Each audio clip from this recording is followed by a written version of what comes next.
Yes, we're back live. Hey, everybody. How you doing? Charles here.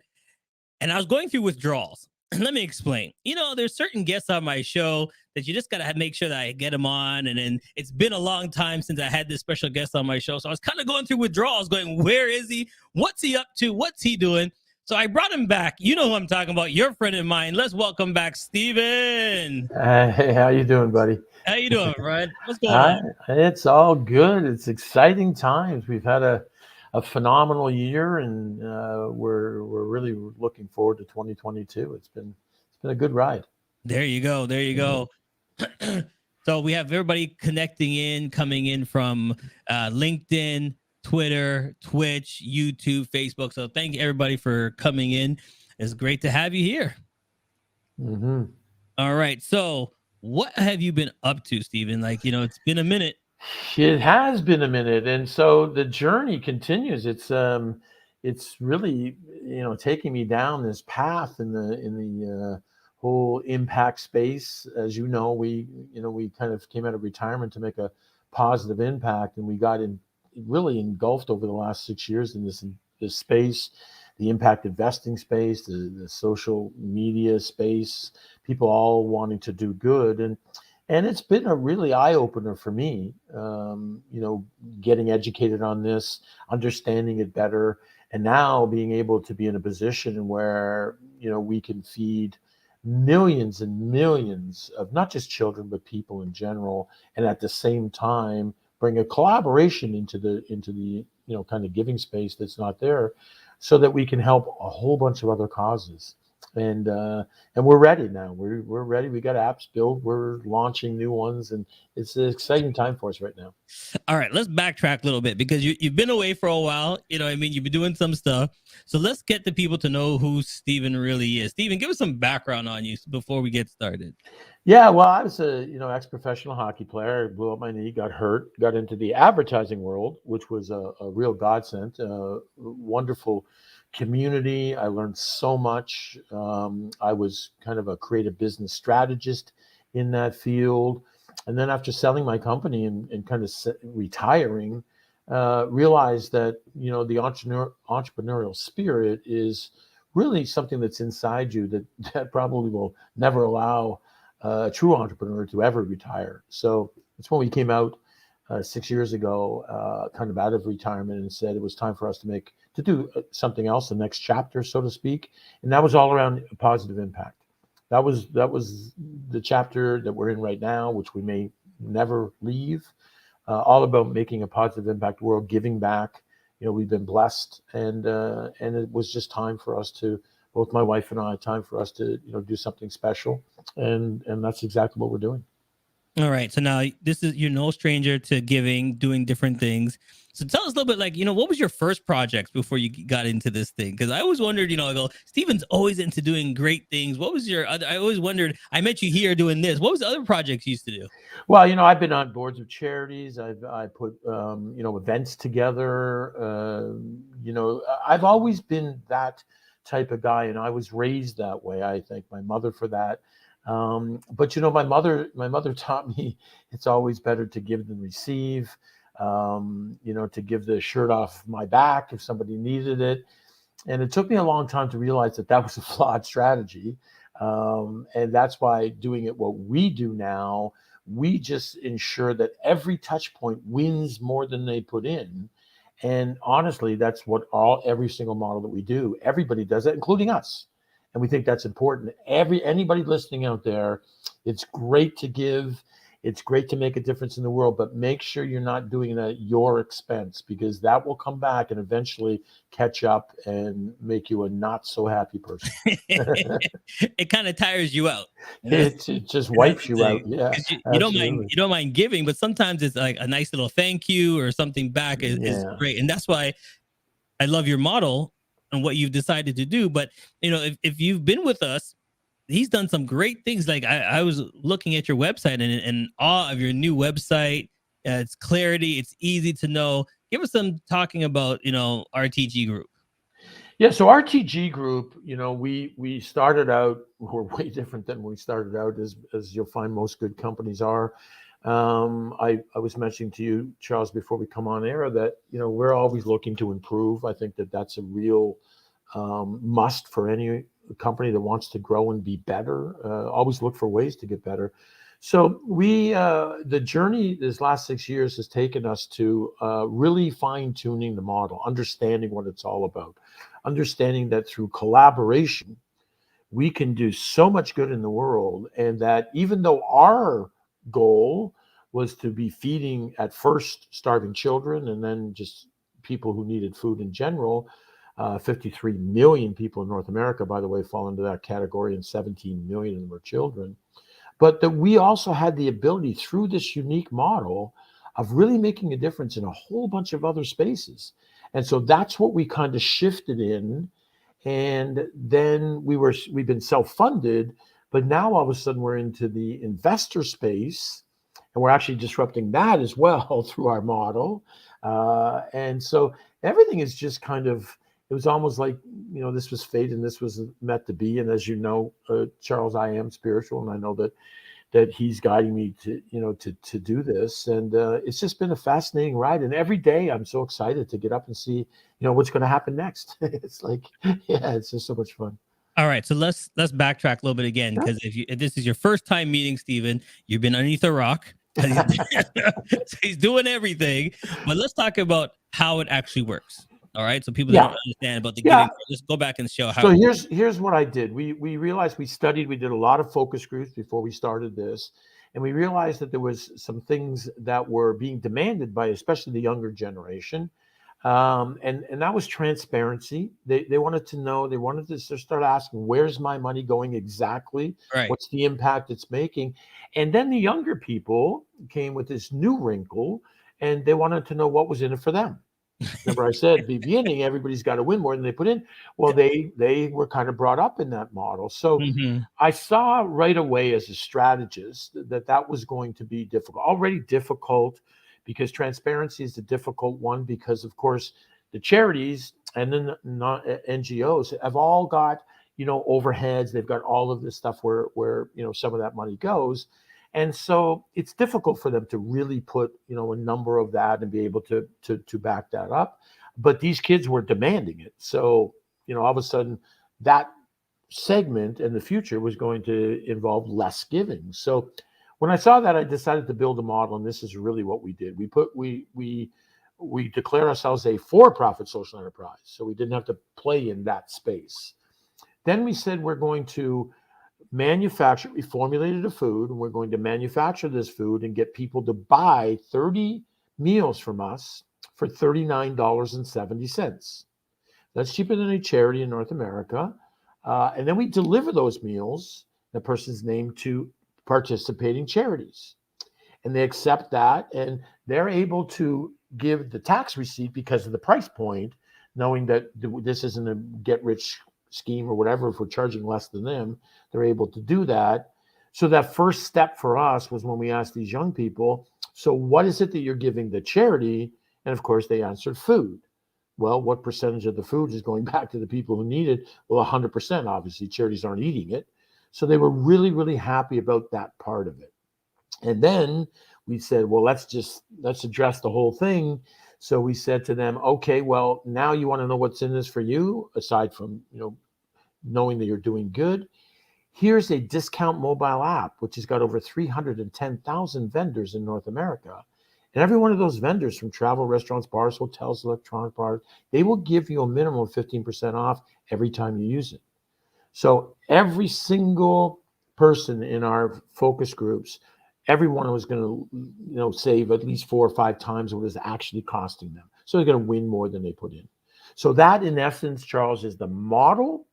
But the real interesting part about that is we are a for-profit social enterprise. We do make a profit, but we give 50% of that back, roughly around $3, to other causes or programs that help us to feed more people. So very collaborative. We can build, we take communities and we build these programs in so that we can further and uplift them. One program's all around the charities. All right. So that's a cool thing. So yeah. So that's what we do. Now, do you still have the book? Which book is that? So, I got a whole bunch of books. No, because there's a coupon. There's other restaurants involved, and you work That's with the discount one. mobile app now. So Yes, that's an app. It's a right. discount mobile app. You download it, and there's 300. Well, there's over 310,000 vendors now on that, and all you have to do is you just say, "Hey, you're in Vancouver or you're in LA or wherever." And you say, "I'm going to go out to lunch." You take your phone, you get your app, and you say, "Okay, what are the restaurants that support this app in here?" And maybe in those cities there might be 50 of them. Hmm. Say, okay, well, what do you feel like? We feel like, what type of food do we want to eat? You go on there. When you go into that restaurant, you just say, hey, we have this app, and they take 15% right off the bill. I So, need I need to stop calling it a book because I remember yes, back in the that's days. the old days. It's Yes, the the old days. The coupons. coupon Yes, book. right. Yeah. Very similar to that. See, because I'm Yeah. I'm remembering, yeah, you used to give to charity, you get this book, and then you would flip through and rip out and go to one person Yeah, and use it, flip through, go back. yeah, yeah. But in the day and age now, like what your system does, All you're apps. you're always upgrading. You're always Yeah, making it easier for people to donate and get back and whatever. So absolutely. I need to Yeah. remember, stop calling it a book. Yeah, I'm showing my age here. You know what I mean? exactly. No, I remember those two. Don't worry. But it's such a great idea. That's what I love about it because you're giving and then you're like, wait a minute, I think let me check my app. I do. Let's go and eat. It's a win-win for everybody Sure, because the absolutely. restaurants are getting customers, the customers are getting a discount. It's going to charity. So this is a win-win all the way. Everybody wins on this one, Charles. And the great thing about it is that, I mean, even now we're buying virtually and stuff like that. Same thing. You want to buy Yep. some new shirts or whatever, you go on the app and find out who's selling. You go on to order them, and then you put in the discount, and you get 15% off. So it is a really really good app. And what I love about it right now, Mm. it just fits for Christmas. Yeah, exactly. It just fits Perfect for right Christmas. now.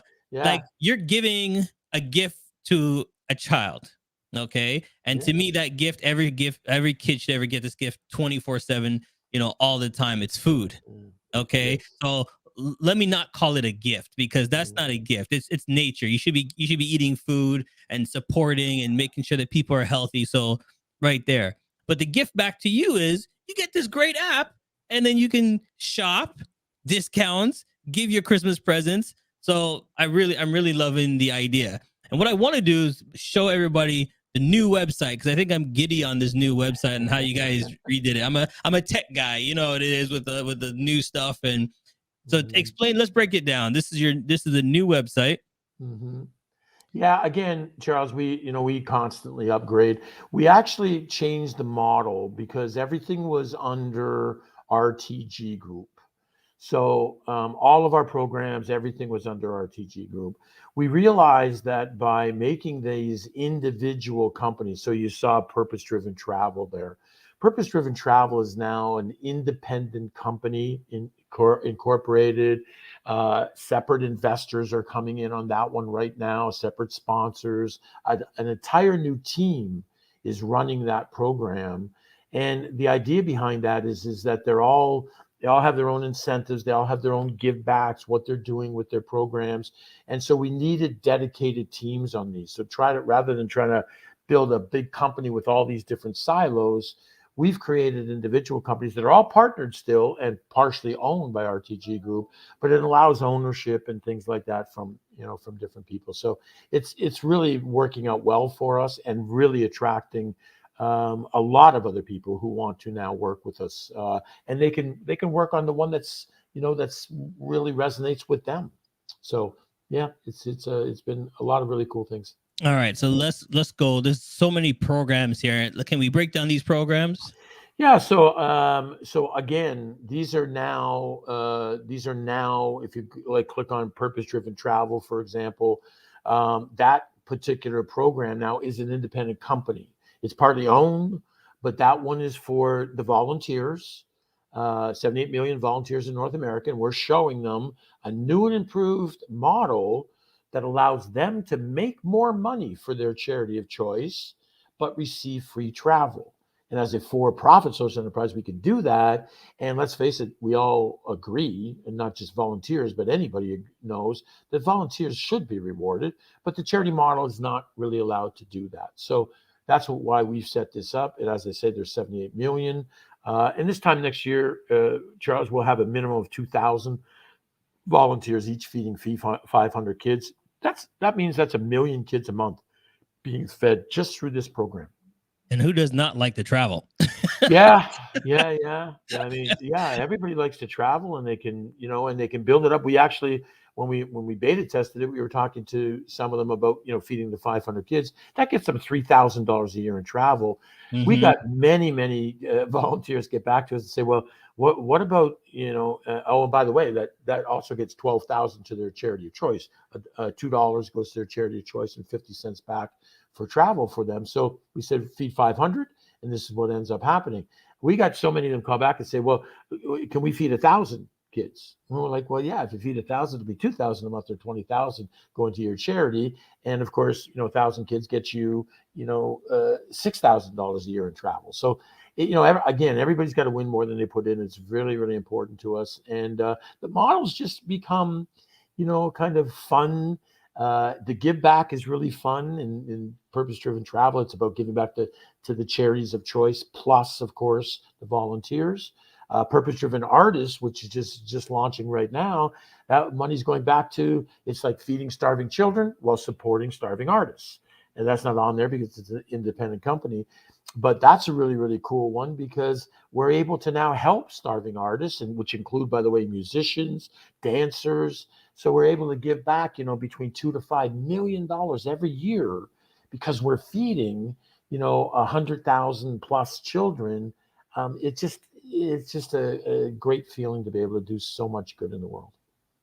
All right, so here you go. Travel with purpose, changing lives. There you go. That's what it's all about. Yeah.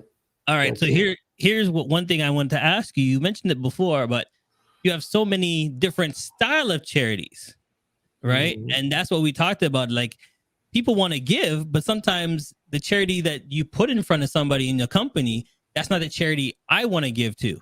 Yeah. So it's a great thing that a company can have multiple charities and let their employer pick which one they like. For sure. I mean, now you have the ability. So the great thing that we like about purpose-driven travel, for example, is we're not saying to volunteers, hey, go out and feed kids. We're saying to them, hey, we'll show you how you can raise more money for your charity of choice by feeding kids. So all of a sudden it's like, whoa, what's that all about? And at the same time, be rewarded with free travel. So, you've got it. We need to come up. The charity model is 200 years old. For those of you who don't know that, we give a lot of money, $450 billion US dollars last year, to charities in Canada and the United States. And, for the most part, things are not really getting that much better, if at all. So we need to come up with new innovative models, but let's not discount the work that's already been done. I mean, charities have great intentions. The model's just broken. So we're coming in and saying, yeah, we're going to disrupt the model, but we're going to do it in a positive way so that we can still help support you guys. And over time, hopefully you guys will realize that collaboration and building together is the only way to actually get things done. Right. And so we're just leading the field in that area. All right. We're going to take a quick break, but when we come back, I got some questions I want to ask you. Stay tuned. Okay. Don't go nowhere. Here we go. Immigrant Women in Business, IWB, is a non-profit organization bringing together women from over 50 different countries around the globe. These women have now made Canada their home and share a common goal of providing value to their new sisters. Our motto of "We are stronger together" resonates with all members, and with a diverse membership of business leaders, entrepreneurs and community builders, our goal is to make Canada better and provide guidance and leadership to those that follow. Yeah.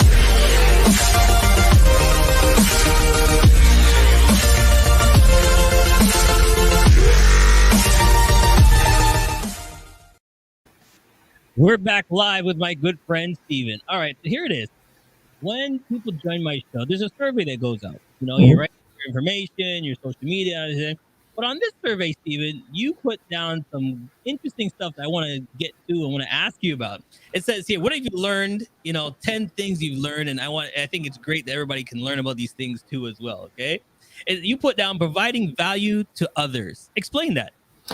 Yeah, I learned a long time ago. I grew up very poor, by the way, and But again, my mother instilled these values of providing value to other people and helping other people. And I've realized in my career, and as I became successful, that the real way is helping others and providing value to others is the way to lift yourself up, even if it's not financially or whatever, but it makes you feel good. And so that's providing value to others, to me, is my number one thing. I think it's just so important, and I think more people need to adopt that strategy.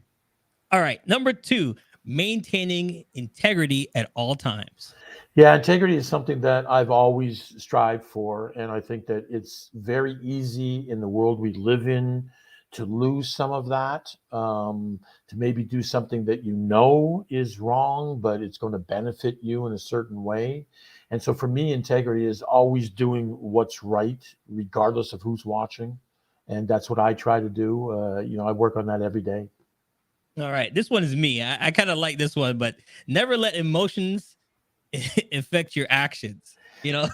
Terrible. I can tell you, people who know me today, especially if people only known me for 5 years or something.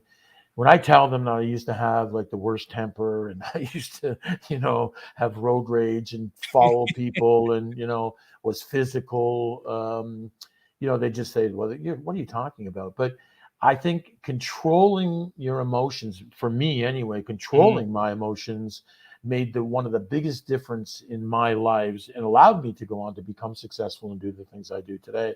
Because it's just you need to control your emotions. All right. I love this one. Making a difference in the world. Yeah, that's our new motto. That's a chapter we live in these days, and we do that every single day of the world. All right. It says, be stronger leader and always work into improving. What do you mean a stronger leader? Yeah, you know what? I think that leadership, I've written some stuff on this in the past, and I think that leadership, certainly, we have certain, people are talking about leadership in a certain way. John Maxwell does a great job on talking about leadership. But the reality is, leadership is an individual thing. I know some great leaders who lead by example. I know others who lead from, the back of the room. And I think leadership is something that we have to find out how that works for us. And then once we do, then, make sure that, my leadership style has always been to lead by example. And so I like to go out and do that, and then encourage others to do that, and reward them for that. So, but leadership is something that we should all strive to work on, but make sure that we find what type of leader that we are. All right. I'm going to merge 6 and 7 together on your list here, because 6 says positive attitude, be positive all the time. But number 7 says, every day you want to make it the best day. Yeah. So yeah, I think that one of the things that changed my life was I realized that, it's never about what happens to us in life, but rather how we react to it. And the power of our mind is to shift instantaneously, like literally just like that. So something's really bothering you, whatever, and you're like, okay, but you can shift right away to other things that are more going to keep you in that positive state. So I think that you need to work on it every day. By the way, you need to work on it every day, but you can be. I'm positive every single day. That's not to say that there aren't things during the day that happen that aren't great, but I just will not allow them to affect me any longer than the few seconds that they do. Yeah, and here's the affection part is what I really like that you said right there. You know what I mean? You can be affected and you can do things, but it's how you move forward is the key thing. All right. It says striving for excellence is not an action, it's a habit. All right. Yeah. So let's backtrack a little bit, because if you're in the sports world, everybody's like, no, it's the other way. You got to do this. But tell us how you're thinking. Yeah, you have to work. You want to be good at anything. Being a professional athlete, doesn't matter what it is.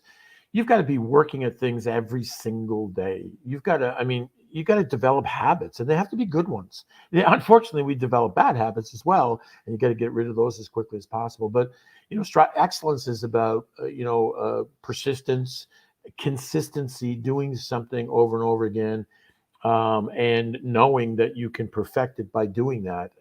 You'll see the guys, for example, in hockey, a great example. Guys who have got unbelievable shots, and like Wayne Gretzky had, a really, really good shot. But more importantly, he knew exactly where he could put that puck, and he did that by just every single day. I mean, he would just go out on the rink a lot of times by himself and just do that over and over. He created habits, and they were good ones that obviously did very well for him. All right, success. What does success mean to you? Yeah, you know what? Success is subjective. A lot of times, I think in my younger career, it was all about how much money I had. Now I realize, that's got nothing to do with it. Certainly money. By the way, money, I talk to people all the time. I see people, money, it's like evil. No, it's not.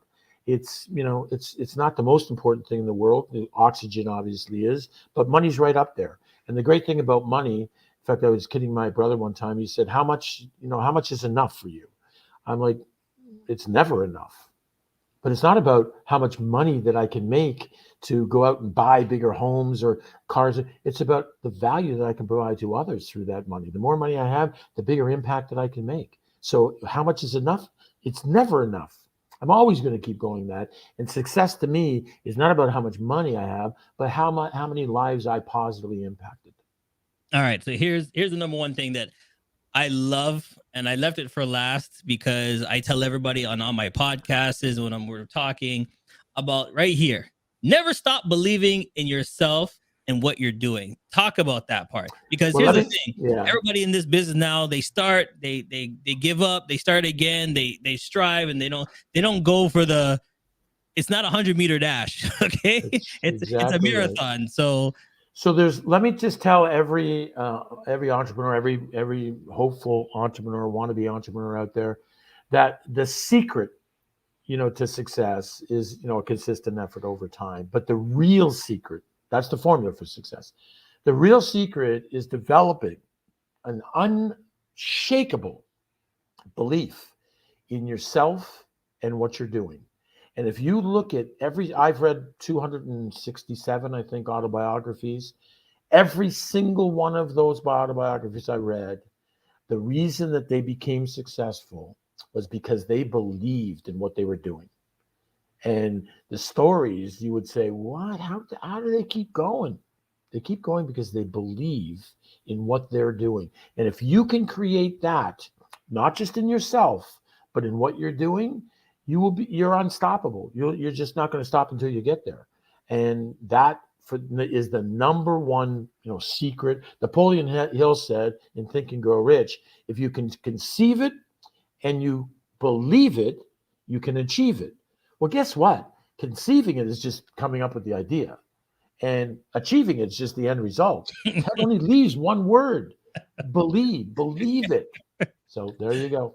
And that's the main thing. Listen, Stephen, again, as always, it's been a pleasure. But here, I want to ask you this question. Mm-hmm. How can we get involved? How can other sponsors, like we see other corporate sponsors watching this right now, and they love what you're talking about. They're like, hey, this is a phenomenal idea. How can they get involved? What they need to do? Yeah, two things we're focusing on right now is sponsors. We've never really tapped into sponsors, although now we're starting to attract some that are reaching out to us. They want to be involved in what we're doing. And so the best is just get a hold of me. I know you've put my email, or it's there, or call me. We'd love to have conversations. There it is. Just reach out to there. I'm great at emails, getting back. You can connect with me on LinkedIn if you'd like. But we've got a great team we're putting together, very influential.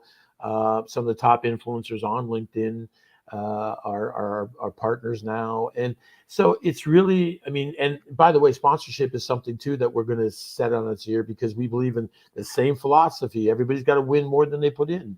We signed a deal actually yesterday, and the lady asked me, she said, well, so this sponsorship is not really costing us anything, right? Because you're showing us exactly how we're going to sell about 3-4 times what the cost is. And I'm like, well, that's the goal for us.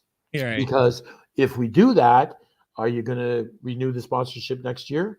Well, of course. Yeah. So it's good for everybody, right? So that's why we do that. So I'd love to hear from anybody interested in any of the programs we've got, Charles. It's a great opportunity for people to get involved. And yeah, we're going to take this to, I'll tell you right now, 4 years from now, we'll be talking about how we're feeding now 25 million people a month in North America. And I can, all right. I can go on record. the next time I have you show, I'm just gonna have this on the bottom of the screen. Win-win. Yeah, Yeah. you've got one more. It's got to be a win-win-win. Oh, it's a It's win-win-win. gotta be All right. It's got to be a win-win-win. All right. Let's make this out. Yeah, you got to change that. There you You go. got to change that before I leave. There you go. There That's you what go. it is. Yeah, Win. Everybody's got to win. Yeah, you got it, buddy. That's going to be our new tagline on every That's show it. we do together. I'm just going to leave it, let it run on the tagline Exactly. because that's all it is. So, everybody, like we always say, you didn't have to watch, but I'm so glad that you did. And if you're here and you want to learn some more information, please, go to the website, let them know what's happening. And remember, it's a win-win-win for everybody. All right, my friend. Thank you so much for joining us. Pleasure. Great to see you again, buddy. Take care. You too. Thanks, everybody. We'll see you next time. Has come to an end. But the fun doesn't have to stop here. If you have any questions, suggestions, or feedback, head over right now to Twitter and Facebook and like, share, and get involved. Join us next time. Please be advised that this podcast is meant for educational and informational purposes only and is in no way a replacement for legal or medical advice. The opinions contained within are solely those of the interviewers and interviewees and should be received as so.